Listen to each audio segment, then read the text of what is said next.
Well, Ravi, thank you for joining us. Good to have you with us again today. Nice to be back, Bob. I've been on the road for 4 weeks, so it's nice to be home. Not the most pleasant of topics that we're going to talk about today.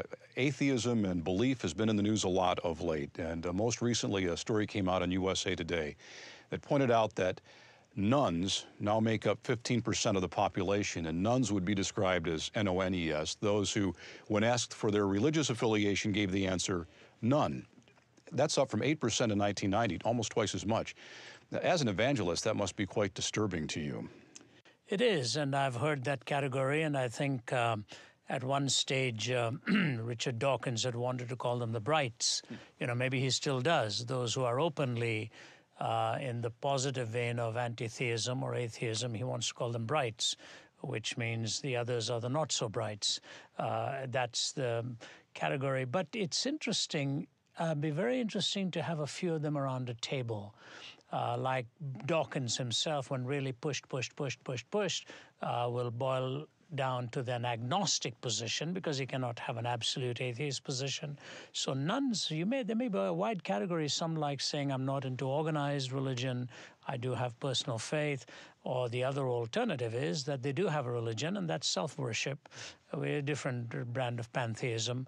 So it's fascinating. It's sort of, quote, the coming out of the closet days, because they were looking for a beacon to be their head, and Dawkins now serves that purpose. Every generation seems to produce somebody like that.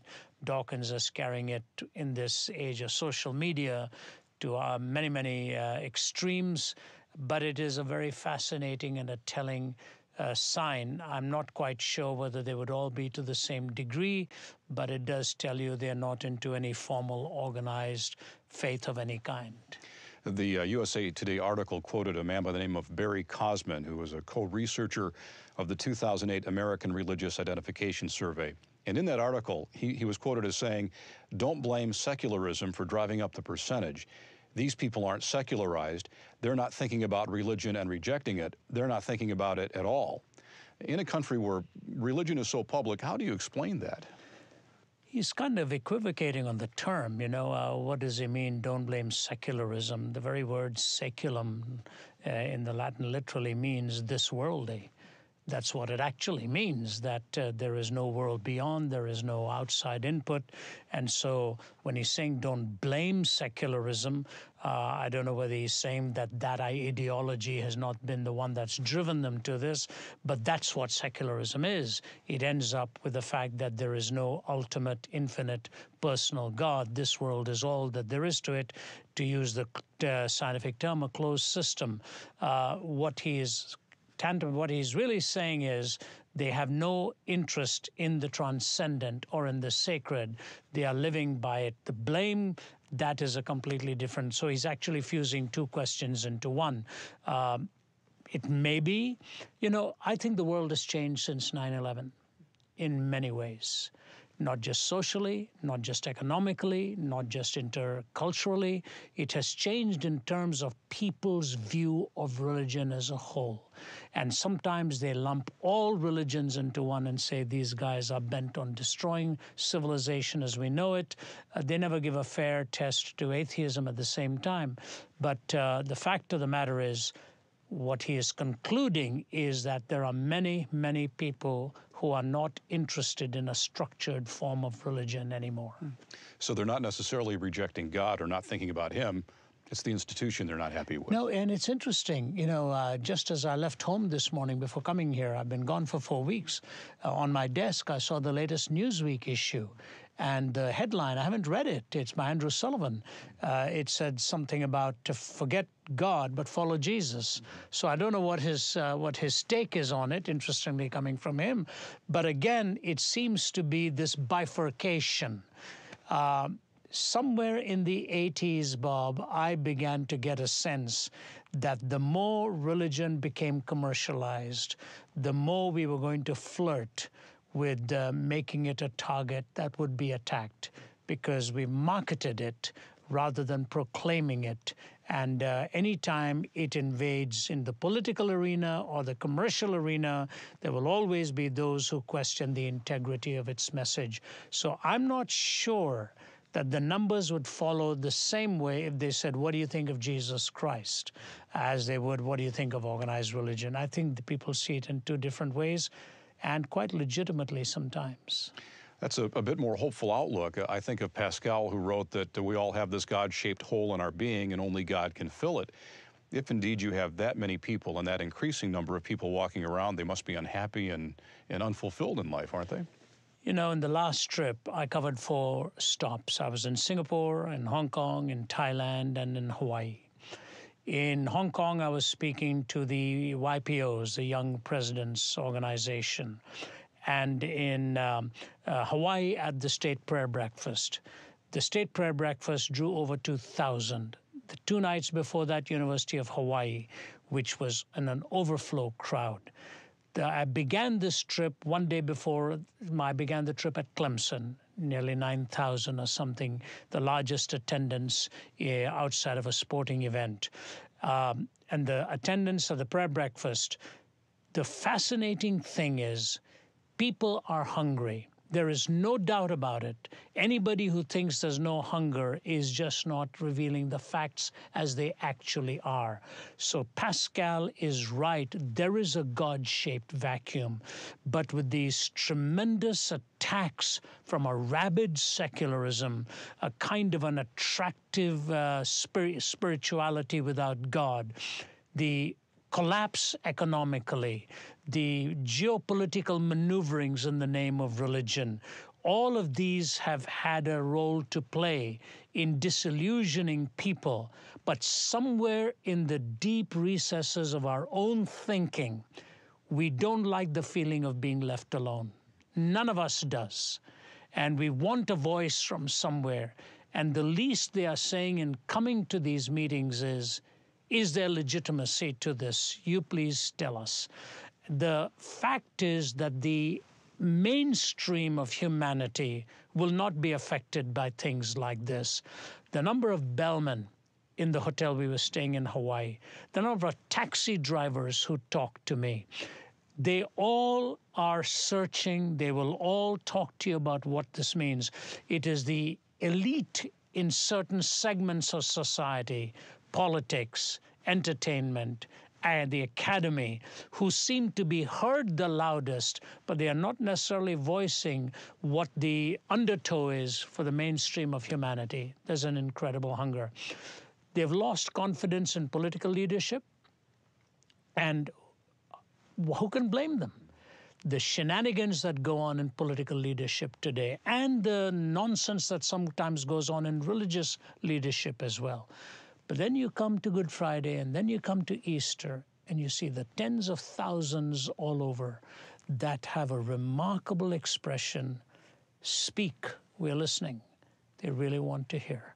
One man at the University of Hawaii who was an atheist came up to me afterwards, and he said, the only thing that bothered me tonight is that you didn't do a Q&A.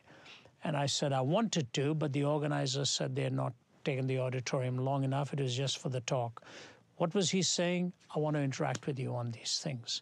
So it's a partial glimpse, I think, Bob, you know, and when it's made to look like this is the homogeneous expression of mankind, it's just not fair and it's just not true. That hunger that you described speaks to something else that Pascal said in that same comment, was that people would try to fill that void with everything around them, and they would try, in many cases, in vain. Yeah. That's a perfect example of our culture, isn't it? You know, it was years ago when you and I talked about the issues we wanted to discuss. I went back to one of my books on this, and this quote actually came from Malcolm Muggeridge. I think it'll be good for the listener to hear what Pascal actually said. So let me read it for you. My younger days, I memorized it and used to say it, but here it is. It is in vain, O men, that you seek within yourselves a cure for your miseries. All your insight only leads you to the knowledge that it is not in yourselves that you will discover the true and the good. The philosophers promised them to you, and they've not been able to keep their promise. They do not know what your true good is or what your true state is. How then could they have provided for you a cure for the ills which they have not even understood? Now listen carefully. Your principal maladies are pride which cuts you off from God, and sensuality which binds you to the earth. And they have done nothing but foster at least one of these two maladies. If they have given God for you for an object, it has been to pander to your pride. They've made you think that you will like him and resemble him in your nature. And those who have grasped the vanity of such pretensions have cast you down into the other abyss by making you believe that your future is like that of the beast of the field, and have led you to seek your good in lust, which is the lot of animals. Brilliant insight. And so you're talking a couple centuries ago plus, where Pascal is really saying that the two extremes, either self-deification or total abandonment into sensuality. That's exactly what we are seeing. Self-deification and pantheism, or this sense of give up all restraint and treat your bodies as the only thing that really matters, and if that's all there is to it, they've led you to seek your good in lust, which is the lot of animals, he says. Pascal's insights were so real. When I was speaking in Hawaii, I quoted Queen Lili Uokalani, who in 1917 said there were two extremes in every culture, two kingdoms warring, one that wanted an antinomianism, no law, no restriction of any kind, total abandonment, and the other was sort of an over-restrictive, legalistic type that controlled every facet. She said either of these two extremes are dangerous. Look at what we are doing now with total accommodation, the desacralization of all, or you end up with an enforcement of kinds violating the conscience of people. The balance in life is the hardest thing to find. God gives us a law for a mirror, but he never ever forced us to comply against the will. But he warned us if we violated, the entailments will be obvious. To get people back to the middle, for the pendulum to swing, is it the problem of the church? Does the message have to change? What do you think it is? I don't know. If the message is changed, it can be compromised, and I think some of them have tried it. The so-called emergent church has tried it. I think they'll be sorry if they compromise too much. There's no substance left. And then in other forms and reaching other cultures, we've got this so-called insider movement, give up all the substance of the gospel and think you'll win them over. What are you winning them to? You're winning them to the redefinitions, cast in the image of their own desires. There is the counter perspective of God. No, we do not need to change the message, but I do think we need to think seriously of how poorly we have done in hearing the questions, how poorly we have done in answering the questions, and how careful we need to be in navigating this terrain, because wrong words and wrong perceptions can have catastrophic ramifications for the message. Jesus Christ was tough on people who thought they had all the answers when weren't living it. He was very gentle with those who had violated it but were genuinely seeking for answers, like the woman at the well, like the woman with the alabaster ornament. He was tougher on Nicodemus, who he said, you ought to have known these things. What is it you've missed out here?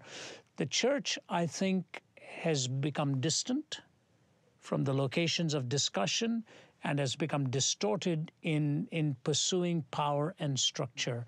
So we've got a tough job. We've got a tough road ahead of us. However, in the West, while it is becoming tougher and tougher in some parts of the world, it is more open. It's a mixed bag. One of the first messages we aired on Let My People Think years ago was your classic message, A Nation in Decay. And we've aired it several times now. And in that message, you raised 4 points about the fall of Judah: evil influence, unconscious decadence, willful negligence, and ungodly impudence. Do these findings on America's spirituality suggest that our decline is speeding up? It seems that way.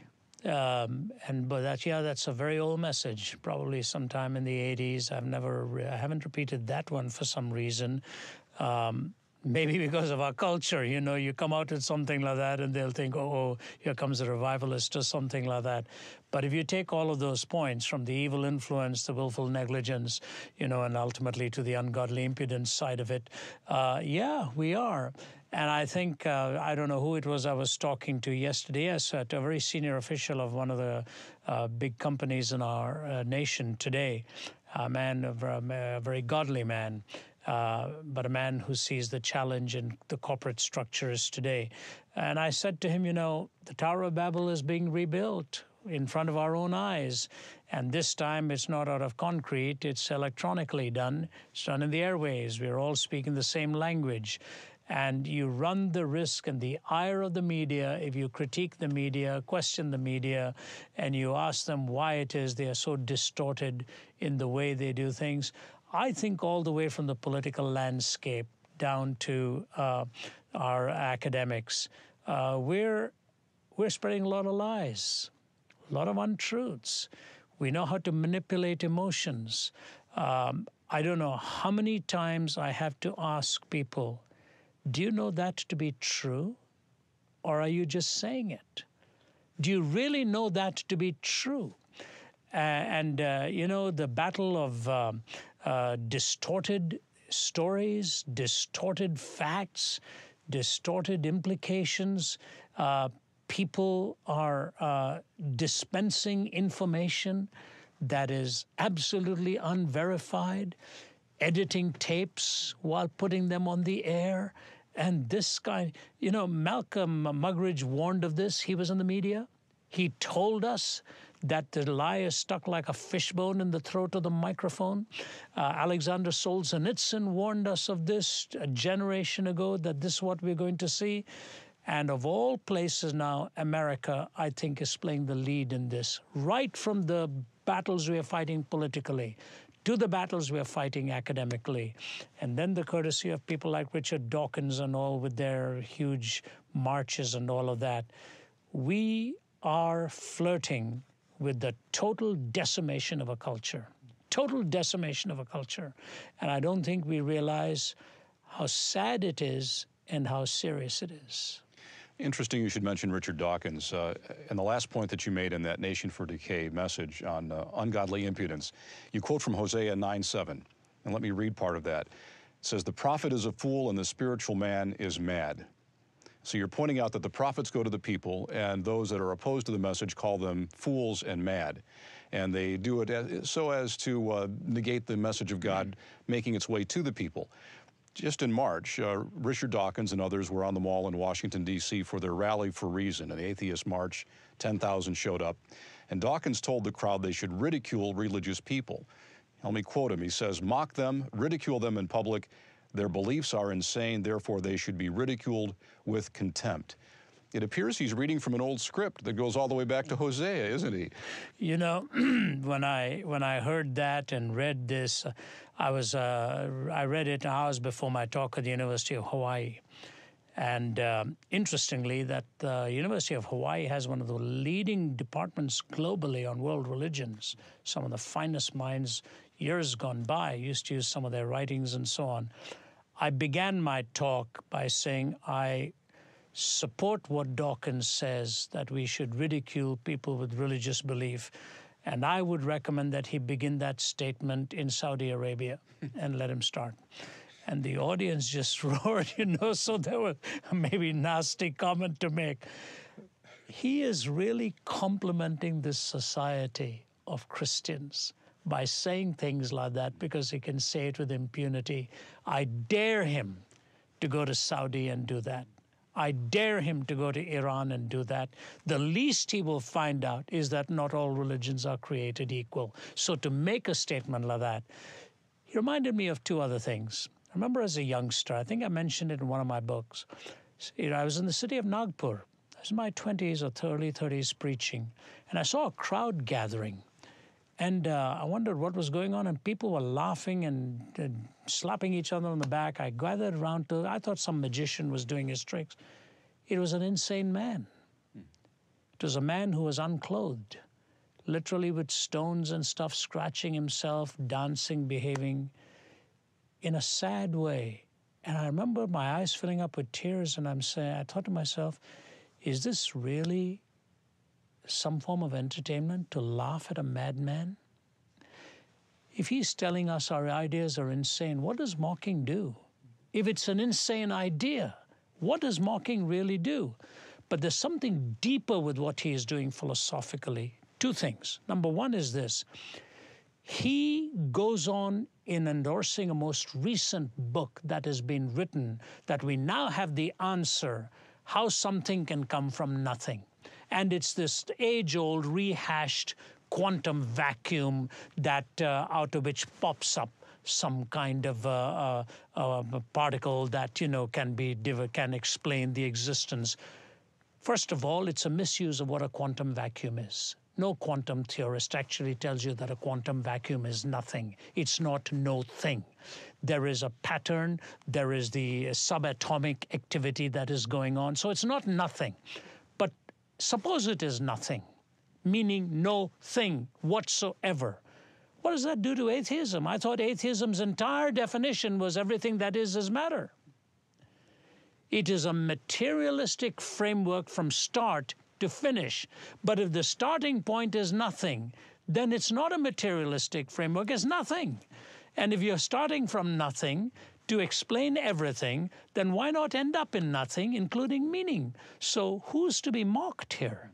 He's the one who wants to talk about the wonder of beauty and all of this coming out of nothing. That's the insane idea then. That's the thing that needs to be mocked. He's making something out of nothing, making it appear to be nothing, out of which he wants to build everything. It violates the very fundamental starting point of atheism. So even if he is taken practically, I dare him to do it in a counter perspective like Islam. If he is doing it equivocatingly, then it is not nothing, it is something. If he's mocking something insane, then the insanity actually lies on the side of the mocker. Everything he calls for there violates reason. But this shows you who Dawkins is. He is driven by hate. And that's why many respected atheists want to separate themselves from him. Even secular thinkers took issue with that statement of his and called him to task on it. Dawkins is an angry man, and one day that anger will catch up with him. In a world of civility, you do not mock a counter-perspective. You dialogue with a counter-perspective. You mock a counter-perspective, you provoke the baser instincts in a human being, and somebody violent out there will want to get even with a comment like that. He's playing a very dangerous game. I was reading an email this morning from one of our Let My People Think listeners to you, pointing out that when they present the gospel to atheists, as they put it, they're attacked by a pack of vicious, rabid dogs. Mm-hmm. So it's already happening. So what would you recommend to people who find themselves in a position where atheists are mocking them in this way? Yeah, once upon a time, all of my answers would be very ironic, very warm, very cordial. The older you get, you tend to react, and I'm not sure it's the wisest way. I also have to back down some time and saying, is this really a shouting match? What is the end in sight we desire? Are we desiring the winning of the person or the decimation of the person? We are seeking the winning of the person. Let me give you an example of this. I may have used this at some time. I was speaking at the University of Malaysia, or I think it's called Malaya. It's the oldest Islamic university in Malaysia. And a professor of geology, he's a Christian gentleman, came to me and he told me this story. I wish I could remember his name. It's something like Gentle Lee or something like that. Very fine man. I'm talking several years ago. He took me out for dinner. He said Ahmed Deedat, the Muslim debater who's passed away from Durban, South Africa, who was taking on all comers, he came to speak at that university and he mocked the Christian there. And this gentleman stood up and he said, why are you mocking Christianity? And the man said, because it's a farce. He said, nobody can live the Sermon on the Mount. So Professor Lee said to him, why do you say that? He said, come on up here. So Professor Lee walked up to the front, and the man slapped him across the face. Ahmed Deedat slapped him across the face. He said, turn the other cheek now. And Professor Lee told me, he said, Ravi, my face was ringing with that slap. And I turned the other cheek to him. He said, Deedat didn't know what to do. The audience was packed. He said, all right, I won't go that route. But the Bible also says if a man asks you for your tunic, give me your cloak also, whatever. He said, take your trousers off for me.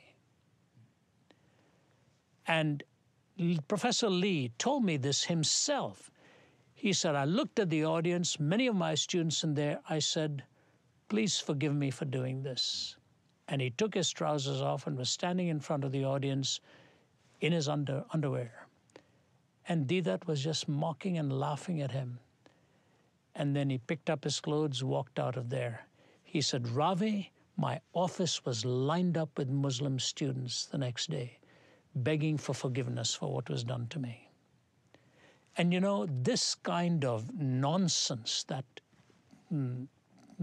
Dawkins is propagating is exactly the kind of stuff has been tried. It's nothing new. And you really end up looking foolish when you mock somebody's faith like that. There are many beliefs in the world I do not agree with. But if I were to encourage people to mock the person the way he is calling for it, here's the point. In the Christian faith, there's an egalitarianism of people and an elitism of ideas. People are equal, ideas are unequal. Let ideas be pit against each other, but don't take away the egalitarianism of the person. Don't rob the person of his dignity or her dignity. Take the idea, take it to its logical outworking. That's not mocking it. That's reasonably interacting with it. But if you're mocking an idea, you really don't mock an idea. You mock a person. Because the idea doesn't care if it's being ridiculed. The person does care. And I think Dawkins is on a wrong track, and I think sooner or later he'll take a back step and try to recast this in exactly what he means. But the true ideas that he has really are to mock people and denigrate them. This from a man who studied in an institution where the motto was, who taught in an institution where the Lord is my light. And if they had mocked him, they would never even have given him the position to teach. He ought to return the compliment by showing respect for people who disagree with him. In a world of hate, mockery will engender more hate. And if that's the world he wants, that then tells you what his brand of atheism actually is. One outspoken Christian who's bound to get a lot of this ridicule is NFL quarterback Tim Tebow. He's recently traded from the Denver Broncos to the New York Jets. And as one Washington Post writer pointed out, that's like dropping a Christian amongst the lions because of the nature of New York. Funny comment, but probably not too far from being false. I know you work a lot with professional athletes. What would you advise Tim Tebow and what he's about to face there in New York? And there are many amongst the lions, too, in Detroit. I have some good friends. The place kicker there, a marvelous, tremendous Christian, and many others and so on. I won't take the liberty of naming them without their permission. But there are many Christians in the NFL, many Christians in the NBA, and, so it goes. Many Christians in the MLB. I've spoken at some of their chapels as well. Tebow's a very unique guy, Let's not recast him in everybody else's image. If he wants the liberty to get on his knees and pray and God gives him all the success, so be it. If he doesn't do as well as he anticipated, my prayer is God will protect him from the predators. Isn't it interesting? Joe Namath came out and lampooned Tebow. You know what? If I want my kids to have a hero, it wouldn't be Namath. I would rather them follow who Tebow is. And then, of course, you've got Jeremy Lin, from the New York Knicks. He's survived it, and he is quite outspoken, and he said Tebow is one of his heroes. Here, I think, is the point we want to make. If a man or a woman has the liberty and the desire to propagate what they believe, interact with them on it. Let them have that freedom to do it. These battles, I think, have always been there. They are now getting big front lines because of the media in which we are. If you know Christ, you follow him. Understand your audience, how best to communicate with them. Don't let them rob you of the truth by which you need to live. Just understand the best way in which to communicate it. And I'll tell you what, there are people out there in the darkest moments of their lives who will be calling for the Tim Tebows of this world and those of you who stand for the truth and not those whose lives have already been wrecked. God is the healer and the one who puts life together. And I want you as a listener to make sure you understand him and what he wants to do with your life. The hostile and the antagonist will always be there. This is not new.